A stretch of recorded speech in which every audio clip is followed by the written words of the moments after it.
leap of faith. This is the way. Truth is, I am Iron Man. Tells me you're relentless. Hello, critics, non-critics, and friends. Welcome to the Film Optix podcast, brought to you by the Drive-In Podcast Network, where we discuss film, TV, and all things pop culture related. I am your host, Christian Beck, from my surgery, and I'm joined by my co-host, Devin, and we are back this week. We're going to be discussing the latest thriller, Don't Breathe 2, and one of the best video game movies to date, Free Guy. But before we get into that, Devin, how are you doing today, man? I feel like we haven't done this in forever, and it's only been a few days. Yeah, happy Monday. Are you feeling more or less wise right now? Less, because it's not fun going back to work after a week away. Technically more than a week away, because I got my surgery done on the 9th. So I had the weekend prior to prepare, and then, getting them taken out, and then this prior weekend. So I felt like I was away a lot longer, but I feel good, it's healing up really, really well, and no dry sockets or anything. So I'm all good to go. How about you? Yeah, I don't remember anything about my wisdom teeth removal. I just remember just powering through it and eating sooner than I should have, but I didn't care.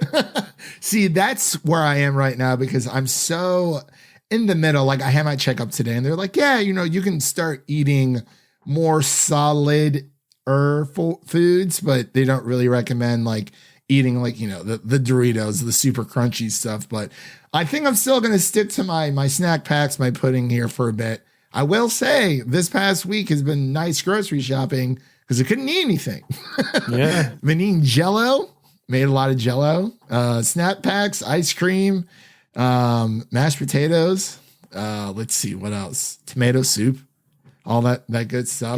Gotta protect those holes. Yeah, seriously. But it was not fun for maybe a day, but I quickly kind of just got over it. But I recovered pretty well, I think. I didn't really have any issues, so that's always a good thing. So my mouth has been a little sore, but I'm going to power through this. I've been feeling great though, so it's all gravy, baby.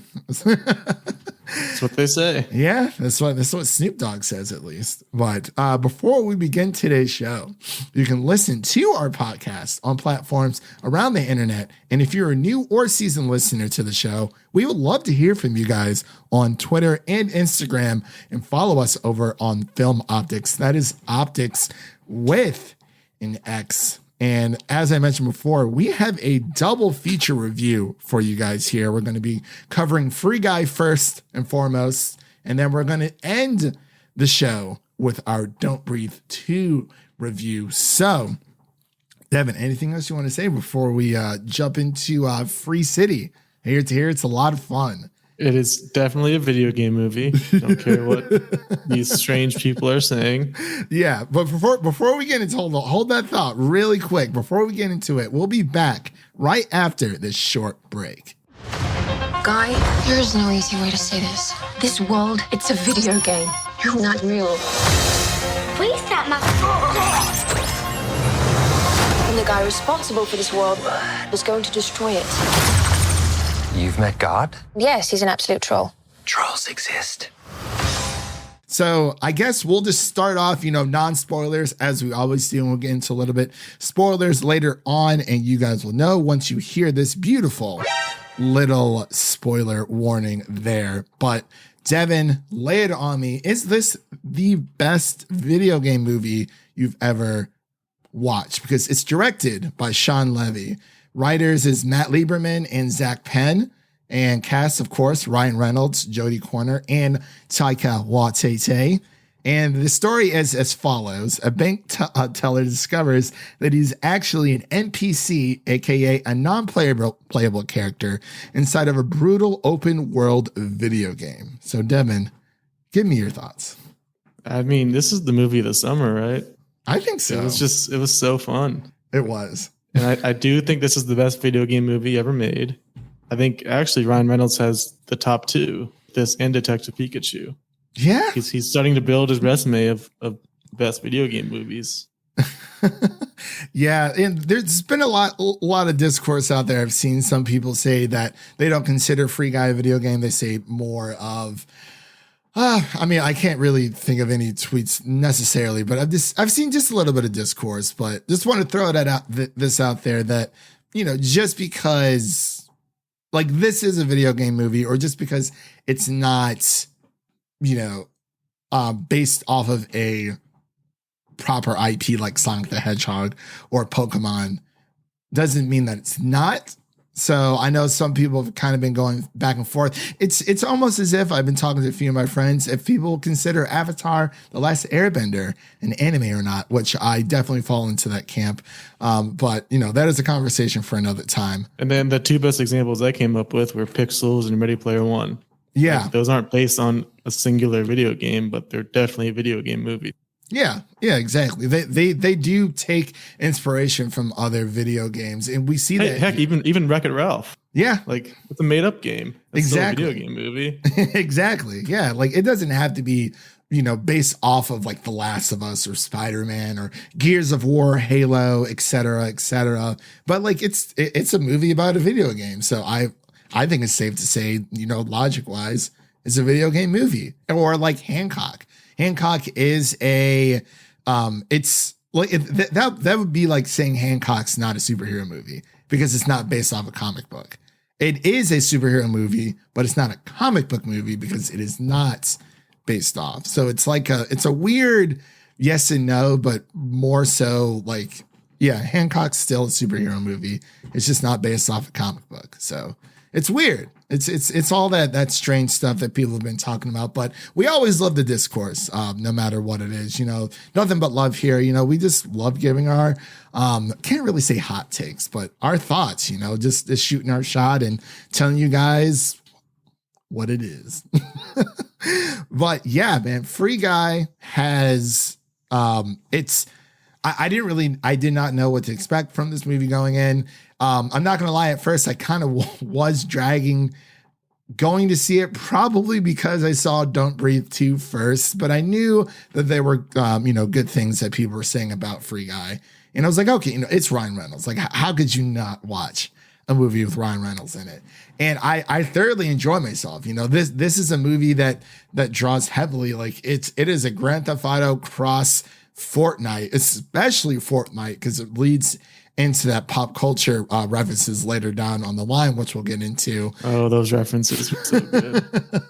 And it just feels alive. Like it's not trying to, you know, be better than it. It's very self-aware. It knows what it is.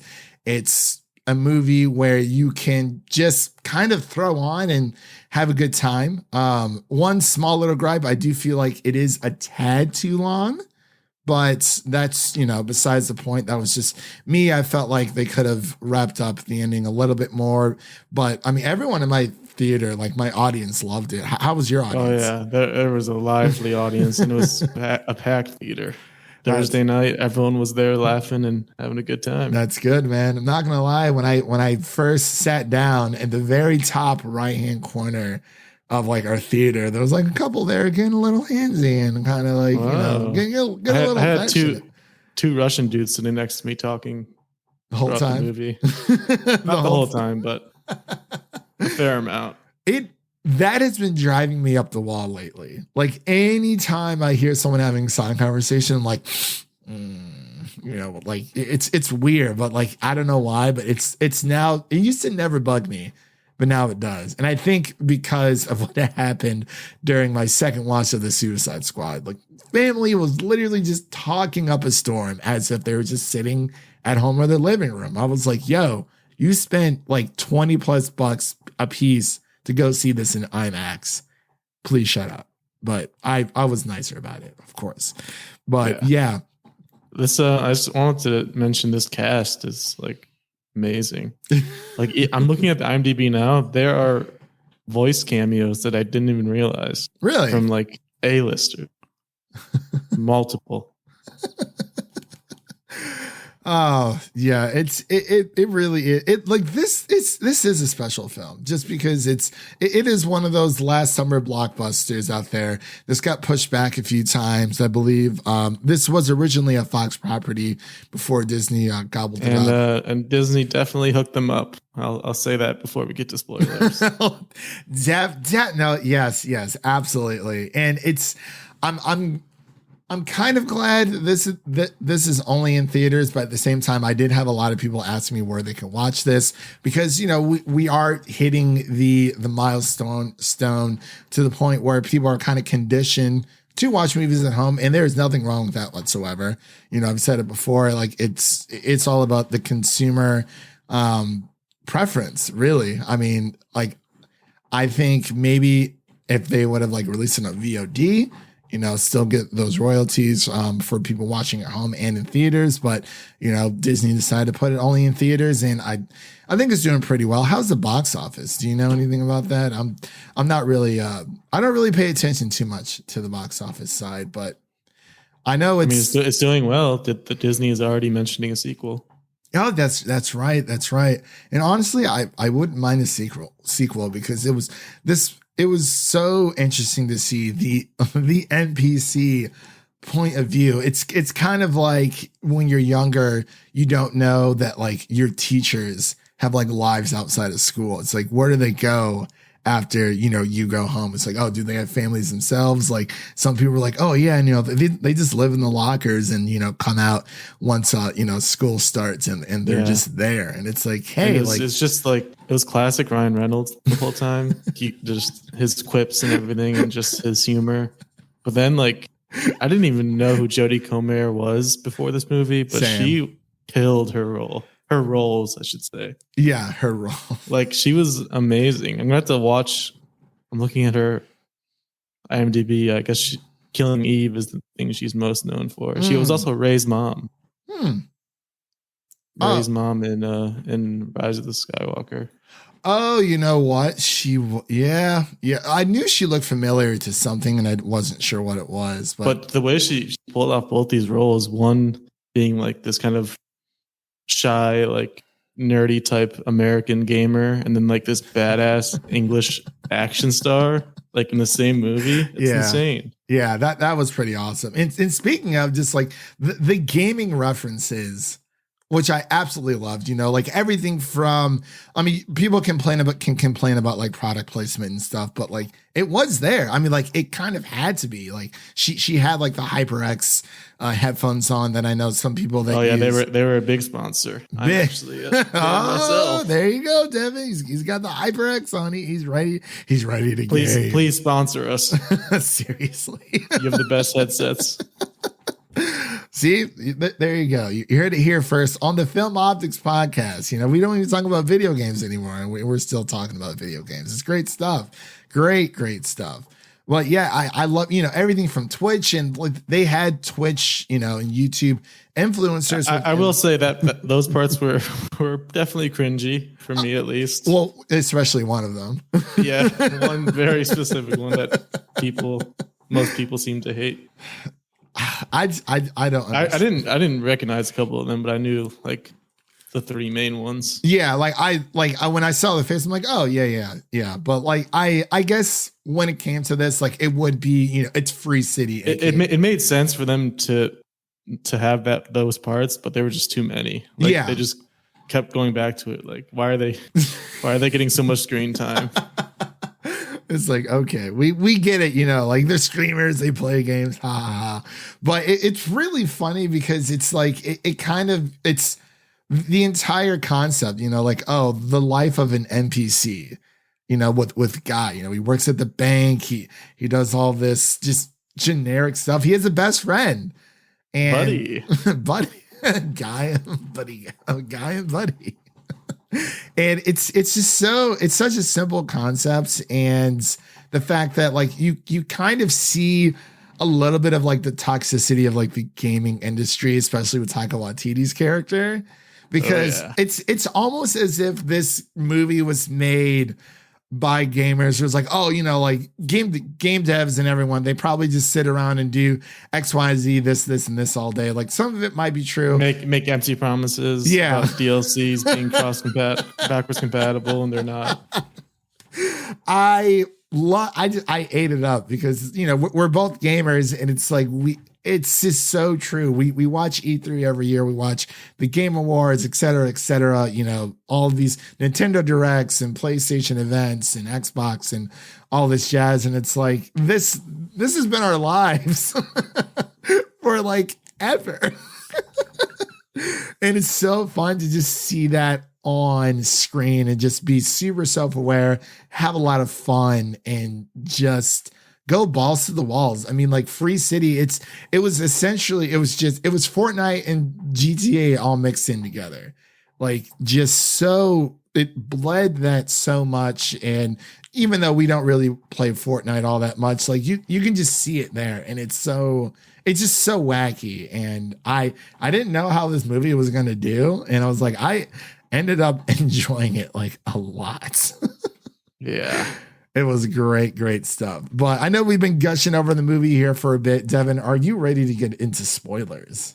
Oh, yes. All right, ladies and gentlemen, that is your first spoiler warning for Free Guy. Again, that is your second spoiler warning for Free Guy. So if you haven't seen the film, fast forward to Don't Breathe 2 if you have seen it. If you haven't seen that yet, pause the podcast, go watch the movies, come back and listen to our hot takes about Free Guy and Don't Breathe, because I know we're gonna get. I feel like we're saving all of our energy, animosity for Don't Breathe 2. But Devin, the cameos in Free Guy were hilarious. So there's the obvious ones in the beginning. There's Channing Tatum as like the main character, like the main player that shows up. Yeah. But then looking at the IMDb page, just from the voice acting, Dwayne Johnson as bank robber number 2. Yeah. Hugh Jackman as masked player in the alley. Really? John Krasinski as voice of player. Tina Fey as a vacuuming mom. I didn't even realize. Oh my gosh. That was like the best joke in the whole movie too. Yeah, it was. For me at least. That was good. Catchphrase. And then of course we had Alex Trebek's last cameo ever. Rest in peace. Yeah, rest in peace for sure. Chris Evans at the end, man. That's the big one. That was hilarious when he pulled out the Captain America shield. He's like, the whole theater was just dying. And Dude. then the lightsaber on top of it. Yes. As soon as they saw Chris Evans, people in my theater, they just lost it. Like, I really love how they find how movies are able to find all these like crazy ways to have cameos. And even in Star Wars, you know, you see it all the time with stormtroopers and what have you, but they really outdid themselves here with this movie. And it's just, Disney gave them some toys to play with. That's for sure. Even the promo leading up to it with Korg. Yeah. With Korg and Deadpool. Yeah. That whole thing. He's like, you know, I can't really fit into he's like, I may not be able to fit into the Deadpool suit anymore, but oh my gosh, that was hilarious. Like the more I talk about this, like originally, like going in, I was like, oh, like I originally gave it a C+, like going in, because I did feel like it was just a little bit too long, but it was still enjoyable. But I guess at the same time, you know, me, you know, being the grumpy man who just got his wisdom teeth taken out, that, you know, my mouth was kind of bothering me. So I was kind of ready to go. So that might have been part of the reason. But the more that we talk about this, I really am bumming up my score here. But I'm sure we'll get into that here in a bit. But was there anything else you wanted to touch on that we haven't been able to talk about this this amazing video game movie? Yeah, as far as negatives go, the biggest thing for me actually kind of is a spoiler that they made themselves. Dude. Yeah. Like the dude character, they put him in a trailer like the week before it came out. Yeah, they like, did. What are you doing? I don't know. Why wouldn't you just save it? That would have been so funny. Yeah, I agree. But they started showing them in promotional stuff like a week before the movie came out. Mm-hmm. Yeah. It's just like, that's such a good reveal you could have saved, because that was hilarious. That whole thing. He had the little T-shirt on his back. Yeah. Guy's like, he punched so hard, but his hands are so soft. It really was. And I really like how the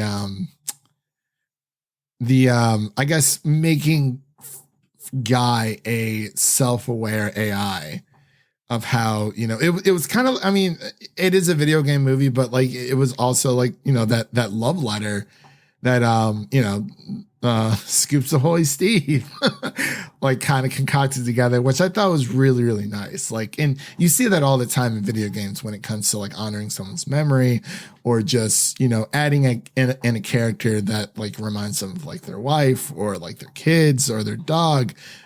You see that all the time in game development. And, I think with, oh my gosh. There's an elderly woman who, she streams Skyrim.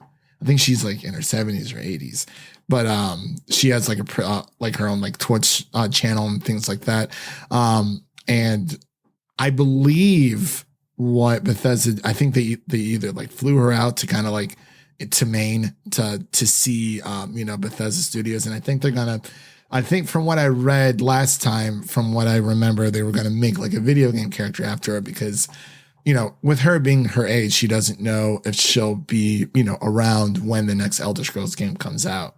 So I thought that was really, really nice, but I'll have to find that article and send it to you, but cause I thought that was really, really nice, but yeah, it's just small things like that when it comes to game development. Cause it is an art form and whatnot, but, it ends up being a nice little love story between, Steve Harrington and Our Lady Millie. Millie. It's funny they named her Millie because Shawn Levy is also a producer for Stranger Things. So I think he got some inspiration for that name. Oh, for sure.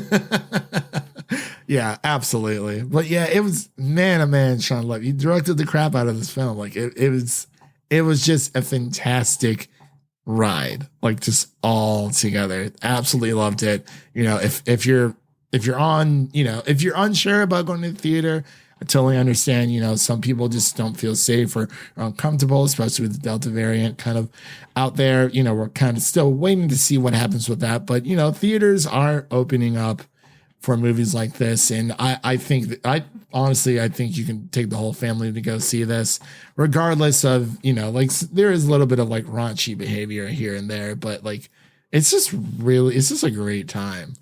Like, and you said there's a sequel in the works. Hopefully that doesn't diminish anything from the first one. But I mean, now that Marvel has it, they can kind of just go balls to the wall with a lot of stuff. So that would be a lot of fun. But Devin, are you ready to get into the scores? One thing I was hoping for was a energy sword somewhere. Well, I guess you could say we got that with the lightsaber, but yeah, I know what you mean. Like an actual Halo. Like energy sword from Halo. Yeah. That would have been awesome. Or like, oh man, if it actually would have been funny if they had Detective Pikachu, if they were able to sneak him in. But Nintendo is very, very strict with that kind of. Yeah. Well, technically that's Game Freak, but it's Nintendo would have been in there some kind of way, but that would have been funny. Or man, oh man, that energy sword that would have been cool. Something like Halo related, or I'm trying to think what else. They kind of already did the Deadpool thing with the trailer, but man, yeah, it would have been great. I'm not sure if Ryan Reynolds has done any other type of video game work. They actually did make fun of what was it, Green Lantern, but it was in the promotional stuff. Yeah, because Taika and him. That was so fun. I love it how they both know how atrocious that movie is. They just pretend it doesn't exist. It's great stuff. But Devin, let's get into scores here so we can move on to our Don't Breathe 2 review. What would you give Free Guy as your rating? I'm going with a solid 84. Nice. And okay. definitely would have been higher if they didn't reveal dude. Catchphrase. Because it's like, I don't know why they did that a week before the movie comes out. Yeah. What are you doing? Yeah, I know. I see. Originally, like I said, it was a C plus. I think I'm bumping this up to a solid B plus. I really, really enjoyed it. This is actually something I'm definitely going to pick up on Blu-ray whenever it drops. You know, probably around the Black Friday season, because that's that's when you get all the good deals, the nice little Blu-ray haul there. But yeah, great movie. We'll see what the sequel brings for sure. But Devin, are you ready to get into our Don't Breathe 2 review? Because we got a lot of stuff. This movie made me not want to breathe anymore. Oh, Devin, that's so morbid. Oh, that's the title. Yeah, Don't Breathe. Honestly, it should have been Don't Premiere. Yeah, it should have been Don't Make This Sequel. Seriously, though. I mean, we make fun of sequels all the time, but it's like this is one that was just not needed at all. But we'll be back to talk about more about Don't Breathe 2 after this short break. What do you want? You're coming with us, kid.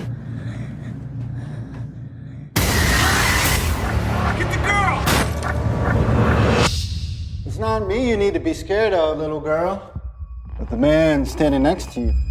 Now, I don't know who he is, but I know who he's not. Should I tell her or you?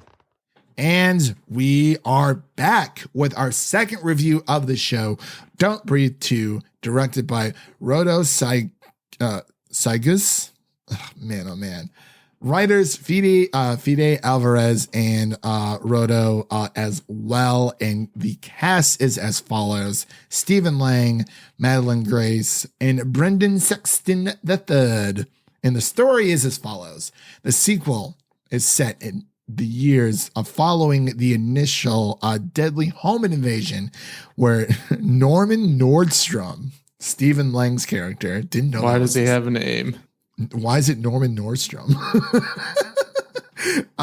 Where Stephen Lang's character lives in quiet solace until his past sins catch up to him.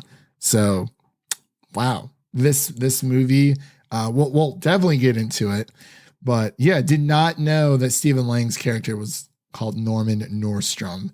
I watched the full disclosure before we even get into this review. I did watch the first one for the first time last week while I was. Yeah, I was going to say you recently watched it. I know. Yeah, and I think the first one was great. Yeah, yeah. There's a couple of really good twists throughout. It was very refreshing and just a cool movie. Yeah, with a wild ending. That too, and at first, like, this is produced by Sony Pictures. I will say, when it comes to Sony Pictures, a lot of their movies are hit or miss.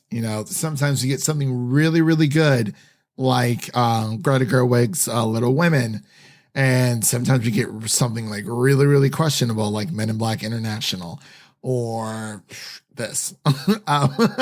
So it's always I like to call Sony Pictures the M. Night Shyamalan of movie like studios, because you get Men in Black 1 and 2, really, really good stuff, and then they pump out something like The Amazing Spider-Man or Amazing Spider-Man 2, which doesn't do too well.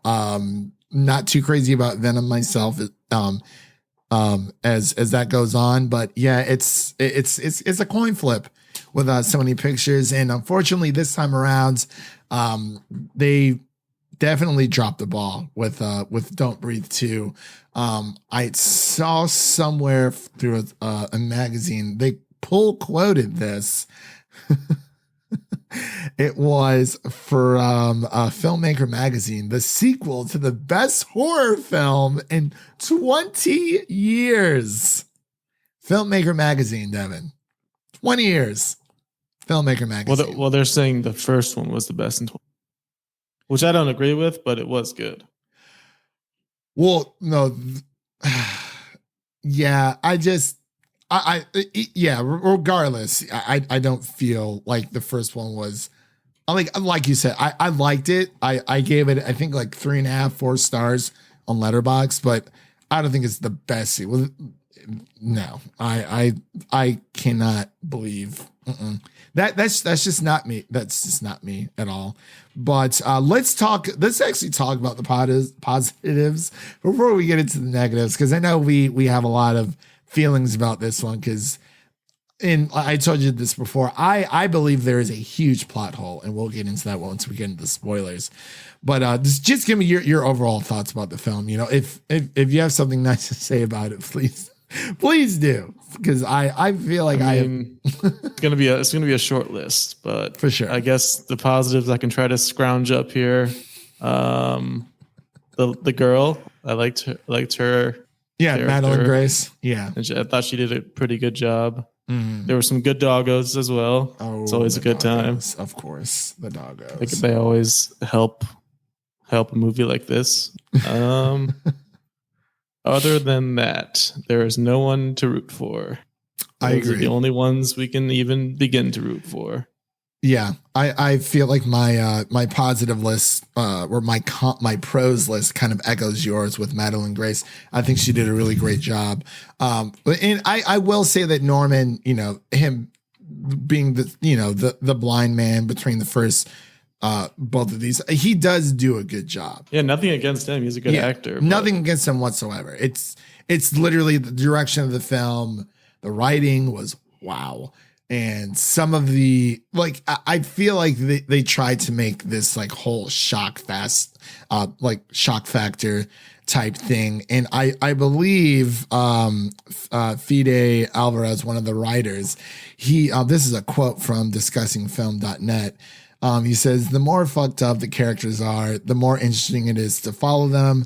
Should we show them compassion even in the darkest moments, or should we just spit on their graves? I don't have any compassion for this old man. I don't know why they're trying to make us have that. Yeah, I don't like the first film does so well on its own, like as a standalone. And spoiler alert for those who haven't seen the first movie, you find out that from the first movie, you know, he's like a borderline rapist. Like, definitely a rapist. Yeah. And I guess I said borderline because it was more. He says he's not a rapist, but it's like he at least admits it in this movie now. Yeah. At least he admits it in this one. Like he says in the first one that he's not a rapist, but it's like, okay, I mean, even though you're not forcefully putting yourself on another human being, I mean, you're still, it's still forceful. Yeah, it's still forceful. Insertion. Yeah, the insertion, and yeah, it's all still there. So it's like, you know, and I get what they're trying to do. You know, it's an all blind man who pretty much lost his entire family. You know, he's a vet, which also comes with a lot of baggage and a lot of trials and tribulations in and of itself. You know, on top of that, he is blind and he's just trying to live out the rest of his days in peace. But there is, you know, a darkness to him. There is this thing that, you know, something doesn't sit quite well with the audience. So it's like, I understand what he's saying, but like, I mean, this isn't like Jamie freaking Lannister. Like, Jamie Lannister is a interesting character because he has done good things, he has done bad things, but like this dude overall, it's like this is just not it at all. Usually, you know, and I wish we were a little bit more kinder to this movie. I feel like we've gone through all the kinder things that we could say, but it was just the writing and then like the twists. It just didn't make sense to me. And I was sitting next to a guy in my theater and he was having a ball. Like, I mean, it's entertaining. It's laughable because it is entertaining, at least, you know, because it is quote unquote not up to snuff because of how bad it actually is. And like, you know, he was like telling me all this, like kind of the way that you should talk in a movie theater, you know, he was like whispering to me, but like everyone, like, especially during the doctor scene where he just, and we'll get into that in a bit. Like, everyone just started laughing in my theater. I'm like, what is this? Like, is this a joke? Like, they were trying to be so serious in this movie and it didn't work. I wasn't getting any laughter, but I will say probably like 10 people got up and left. Really? How like- far into the movie? With like 5 minutes left. See, I don't like it when people do that. Not at all. Like you I pay mean, for this movie, I don't really blame but, them. I mean, 5 minutes to see that ending, I don't blame them. I just, it's for me, it's, I mean, you did pay to see a movie, and it's like, I guess they missed the 2 worst lines of the movie at the end, so I don't think they are really in much pain. 5 minutes, like you basically made it through the entire movie. Just stay. Like, I mean, there's like in recent memory, I've only walked out of one movie, and that was the latest Hellboy. I just wasn't vibing with it. Usually I don't like to, but that one, I only made it like 10, 15 minutes in. But like, I mean, if you're like 5-10 minutes away from the ending, just stick it out. Just stick it out. And technically you shouldn't really up and leave, because it's, I mean, I just feel like it's not like rude to like, you know, the studio or whatever. It's just like, I mean, you pay for an experience. And like, you know, I've like I said, I've done it myself. I shouldn't have, but I just wasn't vibing with it. I'm on their side with this one, because that ending it left was so much to be desired. Oh, I guess we should just get into spoilers. Yeah. So, all right, ladies and gentlemen, we're going to get into our spoiler section here. That is your first spoiler review. Again, that is your second spoiler review for Don't Breathe 2. So again, if you haven't seen it, pause the podcast, go watch it, and come back and listen to us rip this movie apart. So basically, if you've seen the confusing trailers that left everybody mystified as to what they're doing with this movie, that's it. There's no twist. They aren't pulling the rug under you with a misleading trailer. Nope. They're making this rapist into the hero. It's Devin, basically he's the anti-villain. Yeah, that's the thing they tried to pull off. It's basically a Taken movie. He's just Liam Neeson. It was just, and like we said, Norman Nordstrom or Stephen Lang, he does a really, really good job as his character. I feel like, you know, he does have more dialogue in this film than he did the first one. You know, he was kind of like that more unspoken threat of, you know, the crazy old blind man that lives at the end of the street and has all this money stashed away because, you know, someone killed his daughter. But this one, you find out that the daughter that he has in this one, like, you know, when you're first starting out, and by the way, the movie starts off the exact same way as the first one. It has that ambiguous, like, except with much worse bad guys. Yeah. So you find out the girl that he's accompanied with, you think that's his daughter throughout the movie. The big twist, you know, the people who are coming for him and coming for the girl, the leader is the biological father of Madelyn Grace's character, and he's a meth head. It's like, okay, like he's a meth head who also sells organs on the side. Yeah. What did you think of the reveal? Because I feel like that came super early through like everything. Because he's like, oh, like, you don't know who I am. Pulls off his hat and he has the streak.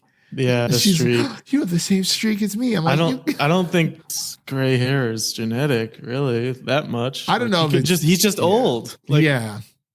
Being old and having gray hair doesn't tell us you've had it your whole life. He could have just dyed it just to get his hands on this girl. But you find out the big twist, you know, it seems she thinks that her mother died in their house fire. And plot twist, there's a heart transplant that happens. And it's so, I'm trying to explain it the best way that I can without it sounding ridiculous, because I explained it to Leo over from Geekly Goods YouTube channel and Amanda over from Amex NDA Reviews about it. And they're like, that is like the dumbest thing I've ever heard. So you find out, you know, the Madelyn, the girl finds out who her real parents are. They're both meth heads. You know, they have this Breaking Bad, you know, meth head business going on. And except they're actually doing the meth too. Yeah, and they're actually doing the meth. You find out that her mother's dying because her insides are all messed up. They're burnt, whatever. And she needs a heart transplant. And they kind of make it to where, oh, honey, you know, like, do you want to save your mother's life by giving me your heart? And I'm like, this woman looks so dusty and greasy. She looks like she's going to die at any minute. And I don't think a new heart's going to save her. But the plot hole that I was talking about earlier, when the doctor, you know, they hire the doctor to do the transplant after Madelyn's been taken, you know, by her father. And I think it was one of the thugs had asked, like, you know, like, should we be going through with this? The Hispanic guy. He was, you know, he was kind of like against the whole, you know, killing children thing. Yeah, the one guy who the one bad does something even remotely decent. The one bad guy who's okay with everything else, you know. But like killing the kid, like I'll rough him up, but killing him, I'm not gonna. Kidnapping people and taking their organs, that's fine. I'm fine with that. Yeah. But it's so during the like right before the transplant, the father says to one of his thugs, I believe, if I'm remembering this correctly, that there is no operation without the mom, because apparently she cooks the meth. Why do you need to have a heart transplant? You can just, I don't know, teach the others how to make the meth. So which renders this whole operation useless. They're like, oh, there's no operation without her. I'm like, maybe she's like the Gordon Ramsay or the Walter White of meth cooking. Maybe she's got the good blue stuff. She can't. No one else can replicate it. No one else, because they did it all the time in Breaking Bad. The entire they tried to replicate it, but they never could. The blue stuff. Well, Jesse knew, but that was about it. And it's like, and that took a while. It did, but it's like, I mean, come on, dude. How long have they been alive? How long has it been since the fire? Since, you know, they were reunited with their daughter. I'm like, you really need to do a heart transplant for all this, for the operation to continue. That woman was on her last leg, Devin. She was coughing up blood. Do you think, how old was the lady? The Madelyn? She was like 12. 12, something like that. And it's like, you think a 12-year-old heart is going to sustain you. And then they use the line, oh, we'll be together forever. You'll always be a part of me. I'm like, this is like borderline Last of Us kind of They vibes. were trying to make it like this weird, creepy family. Yeah. Like Texas Chainsaw type of creepy family. Right. It just doesn't really work. And I apologize, everyone. I'm just going off the rails here. It really bugs me that this was the whole thing. And it's just, even the antagonists, like the entire gang, completely forgettable. They were all awful. And the woman towards the beginning of the movie, like she was like the one nice person outside of Madelyn, and then she dies. For no reason. For no reason. She shows up. And that's another plot hole. She just shows up at the house somehow. Like when the old man finds her. Yeah. How did she get there? She was dead in the driver's seat. How did she end up there? I don't know. I don't know. And like, that's why I said like that for the plot hole. It just doesn't make, just teach them how to make the meth. You really need to. Oh my gosh, Devin. Wow. It was just wow. And then we get to the more of the ending where the old man, he gets his redemption moment. Like, I don't care what you have to say. Like, there's nothing you can say. At least he's nice to dogs. At least he's nice. But I literally predicted his last line in my head, because when she was like, I want to save you. I was like, he's gonna say, you already did. He goes, you already did. Like, come on, dude. I am just thoroughly. It's not that this isn't the worst movie I've seen this year, but this is just. Ooh. It just doesn't make any sense, and it's like, even when the line delivery when Madelyn is like, half like asleep, and she wakes up. She's like, she looks up because she's like in like her mother's arms, like he's in the wheelchair. She looks up. He's like, he's coming for you. It's like, what? My entire theater. They're trying to make it an action movie. My entire theater laughed during that part. Like, I mean, the action, you know, it's cool. You know, you get this super old blind man Daredevil in here. You know, he's kicking butt, taking names. But I was just thoroughly, it just bugs me. I was like, what is this movie? Like, because I remember when we talked about Woman in the Window, like that was ridiculous. This is even more ridiculous. And I was like, none of this sequel did not need to happen. Like the first one was good. It was concise. It had a nice little close-knit story. And this for Don't Breathe 2 happens, I believe, 8 years after. And then the kicker, Devin, there's a Star Wars moment in this movie towards the end, because the entire movie she talks about she wants to go to the orphanage. That's where she wants to go. She wants to make friends. You know, she wants to live her life, because when she's with Stephen Lang's character, you know, he doesn't really give her the freedom and whatnot. So it's like, okay, it makes sense that she kind of wants to get out and like, you know, do teenager stuff. And then I'm sorry. When she goes to the orphanage at the end, because I knew this was going to happen, I was like, okay, she's going to end up at the orphanage some kind of way, because everyone she knows is dead. They did the whole, you know, her father's killed by Stephen Lang's character. and then Stephen Lang's killed by his father. And then Madelyn kills the father and all this other stuff. And I was like, so anyway, when she goes to the orphanage at the end, and she's like, hey, you know, like, I really want to live here, whatever. Like, do you think they'd take me in? And then the little black girl, she's like, yeah, they'll definitely take you in. She's like, what's your name? And she looks, it's this long dramatic pause. The long dramatic pause. And she says, Phoenix.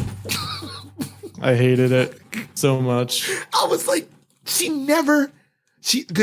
had two different names.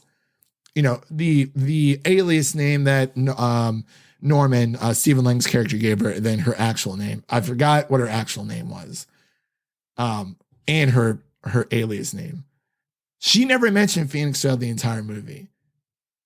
Not that I mean, her choosing it makes sense, but it's still very awful and lame. It was. It's like, oh, Phoenix. She rose from the ashes. Okay, we get it. Like I get it. If I was like, that was worse. Like the Rey Skywalker. And that's the thing. That's the thing about this movie. Like she's the only character that you can root for. Yeah, and like that you can get behind, because she hasn't done anything wrong. Like she was held against her will. You know, her parents are meth heads. They have their own crap going on. It's like, but then even by the end, it's like she's screwed still. Like mentally, psychologically, there's no way she's recovering from what just happened to her. How can any child get over that? I just can't believe that line delivery. She just looks at the camera. What's your name? Phoenix. I was like, wow. Oh my gosh. Like, I mean, say what you will about Rey Skywalker. Like, at least that made sense. And the fact that, you know, Rey considered, you know, Luke and Leia to be a part of her family. But, you know, I don't think the issue is that it doesn't make sense. It's just that it's very corny and lame. It's random and on the nose. I didn't. And I'm sorry, y'all. I've been going on a tangent for this film. I didn't think I was gonna I didn't think we were gonna talk about it for this long. It's horrible film. Not the worst we've seen this year. I think for me, that definitely goes to Thunder Force or Earwig and the Witch from what I've seen so far. But what about you, Deborah? Where does this rank among the worst movies you've seen? I have not thought about that because I tend to try to forget about the bad ones. But it's like, even though people, film is subjective, whatever, we're just giving our thoughts here. I mean, it's right up there with Woman in the Window. When I watched this, the more I understood why you didn't like Woman in the Window. I was like, okay, yeah, I can totally see This it. is just another classic, like the Curse of the Horror sequel. Like you get a good original, like a new IP from the first movie. It happens all the time with Sinister, with Strangers, with this. Like it's a good original movie. Like everyone loves it, and then they try to take that goodwill and turn it into a sequel just to grab some more money, and it's just infinitely worse than the original. Yeah. It's a story as old as time. Tale as old as time. Do. Yeah, it is unfortunately just it's getting decent reviews on IMDb. I know. Okay. 6.4. Yeah. I want to see, I actually want to see the Rotten Tomato score for this, because I saw so many people praising this movie, and there was a film critic out there. I'm not going to name the name of the film critic, but he, it was quite alarming of what he said. Like he gave it like high praise. So right now the audience score sitting at 88% on Rotten Tomatoes. Tomato meter for critics score is 47%. So that makes sense. A lot of sense. There's always that one film that, everyone says, oh, well, critics hate it. It must be really, really good. And I'm like, no, it's just two different opinions. It's The Last Jedi all over again. Critics love The Last Jedi, but fans, or like the general public, did not at all. But sometimes they're equal. There was a movie, I think it was Birds of Prey, that actually, it's only around like 1 or 2% difference between critics and the audience. So, but this movie was rough. And I was looking forward to it because the first one was good. Like it was a nice little story, as we said. And it's just, I just did not, I wasn't a fan, unfortunately. Was not a fan at all.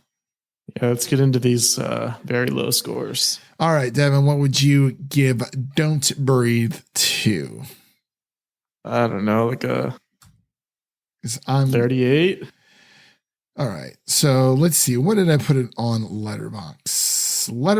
I gave this bad boy a 1.5 star. So I'm actually sticking with that. So that would be around what, maybe the 40s, 30s, 35%. A one would be 20, so 1.5. 30 would be 25, 30, somewhere around there. Okay, I'll go solid 30. No. Like I literally on my Don't Breathe review, the 2 review, I just put sigh ... I can't really even. No, sir, I couldn't do it. But there you have it, folks. Again, just want to reiterate, like these are just our thoughts. We're just here giving you guys content when it comes to, talking about film and TV and all that jazz. We just, this is just how we feel about it. We definitely think people should go see it, no matter how ridiculous we sound while talking about these movies. It is about your opinion and your opinion alone. If you like the movie, congratulations, good on you. We're not here to criticize anyone else's thoughts, but it's just, we didn't vibe with the movie. It just was not for us. So that pretty much does it here for both of our reviews here of Free Guy and Don't Breathe 2. Again, Devin, thank you so much for coming on. We did it. Yeah, we did. We did it. We did it. But before we get out of here, I just want to let everyone know that what's coming up on the podcast. We have our Marvel's What If Episode 2 review dropping. banger. Absolute banger. Yes. Devin and I were lucky and able to see it. So very, very good. Nice praises all around as of right now. So we're very, very fortunate. And again, thank you, Disney, for allowing us to watch the first 3 episodes, prior to, gather our thoughts together. And I believe after our What If episode 2 review, I believe what else is coming out this week? I think Reminiscence is coming out this week. We can definitely check that one out. If you're, I'm interested in the that cabin movie that's coming out. There's a cabin movie coming. Oh, the 2 lake house. The lake house. Yeah. Something like that. Ooh. The trailers look good. The Night House. The Night House. Oh, yeah, we could do that one if you want to. And then after that, the next weekend is Candyman. Yeah. So yeah, we're definitely okay. So yeah, let's do Night House. And then we have Shang-Chi, and then there's nothing else in September. September is absolutely empty. That's good. Well, it's good and bad because I'll be in Vegas for a few days in September, but we'll figure out something. Maybe we can work out something. But yeah, so yeah, let's do Night House. So that I might watch Reminiscence too. That just might be a HBO Max watch. Yeah, I'm depending on the reviews it gets. But it's Hugh Jackman though. We're gonna do Hugh Jackman dirty like that. We'll see. It seems interesting, but no, I'm definitely going to watch that one for sure. But yeah, on the docket, absolutely. Here's what's going on. Since you guys pretty much just heard our plans, so What If episode 2 will be dropping probably on Thursday, and then the Night House review will be dropping on Monday. So we like to give people a few days to kind of watch the movie before we kind of push the review out there. It gives us a little bit more leeway and we don't feel as bad about talking about spoilers, especially for those who want to see it. But yeah, Night House review, possibly Reminiscence as well. But that pretty much concludes today's podcast. Again, you can follow us on platforms around the internet. And yeah, that's pretty much it. We're back in full form, at least for now. Definitely go check out our DC Titans review, episode 1 through 3 that I did with Leo a few days ago, and our The Suicide Squad review that we also did with Leo over on Geekly Goods. Definitely go check out his channel. And also, I'm in the middle of an animated movie draft right now. So we're going to be voting on that here soon on Twitter. Follow me over at Music City Nerd so you can vote for my team, for my animated movie lists over there, because it's pretty fire. We got Your Name, the Japanese amazing love story. We got Pokemon, the first movie. We got Batman Underneath the Red Hood, under the Red Hood, excuse me. And we got Treasure Planet and of course Brother Bear. So vote for me next week. Follow me over at Music City Nerd over on Twitter to stay in the know about that movie draft, because we're going to win this thing always. But that pretty much concludes today's episode, and we'll see you guys later. And that's a wrap for today. Thank you all for listening. And if you enjoy the show, leave us a 5-star rating and review on Apple Podcasts, and follow us on Twitter and Instagram to stay in the know. That was Devin. My name is Christian, and we'll see you guys next time.